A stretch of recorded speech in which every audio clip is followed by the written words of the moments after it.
തടസ്സങ്ങൾ ഇല്ലാണ്ട് തന്നെ പോണത്. 2 ദിവസമായിട്ട് ലൂസ് മോഷനാ.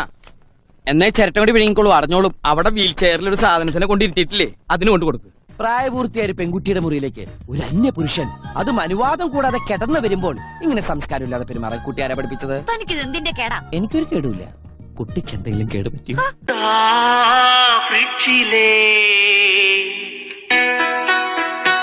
തണുത്ത വെള്ളം കുറച്ചെടുത്തതാ,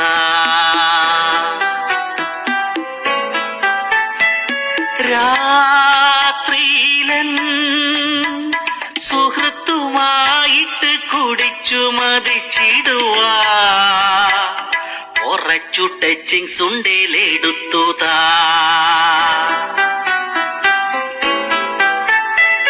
രാത്രിയിലൻ സുഹൃത്തുമായിട്ട് കുടിച്ചു മതിച്ചിടുവാ, കുറച്ചു ടച്ചിങ്സ് ഉണ്ടേലെടുത്തതാ.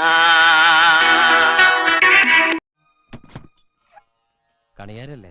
അതെ, ഞങ്ങളൊന്ന് സമയം നോക്കാൻ വന്നാ. വരിക. ദാ നോക്കിക്കോളൂ, 2:30 മണിയായി. പോയിക്കോളൂ. അതല്ല, ഒരു കല്യാണത്തിന് കുരുത്തം നോക്കി മുഹൂർത്തം മുറിക്കാൻ വന്ന. അല്ല, പൊരുത്തം നോക്കി മുഹൂർത്തം കുറിക്കാൻ വന്ന. ബിസാറ് വേണ്ടെന്ന് പലവട്ടം പറഞ്ഞ. കഴിച്ചില്ല ഈ സദ്യക്ക് ഞാൻ പായസം വിളമ്പില്ല എന്ന് പറഞ്ഞപ്പോഴാ പാവം അദ്ദേഹം കഴിച്ചത്. ഇയാൾക്ക് ഇത് എന്തിന്റെ സൂക്കേടാ? ഒരു കല്യാണം നടക്കുന്നു, പെണ്ണിന്റെ അച്ഛനെ കള്ളുടിപ്പിച്ച് കിടത്താൻ നീടെ കോൺട്രാക്ട് പറഞ്ഞിട്ടുണ്ടോ? പെണ്ണിന്റെ അച്ഛനാ? മണവാളച്ചക്കനെ വരെ ഞങ്ങൾ കുടിപ്പിച്ചു കിടത്തിയിട്ടുണ്ട്, പിന്നല്ലേ പെണ്ണിന്റെ അച്ഛൻ. ഇവിടെ ഏത് ഐറ്റം എടുക്കും മോളെ? ഒന്ന് മിണ്ടാതിരിക്കോ, എന്റെ കോൺസെൻട്രേഷൻ പോണു. ആയുധം വെച്ചിട്ടുള്ള കളിയാ.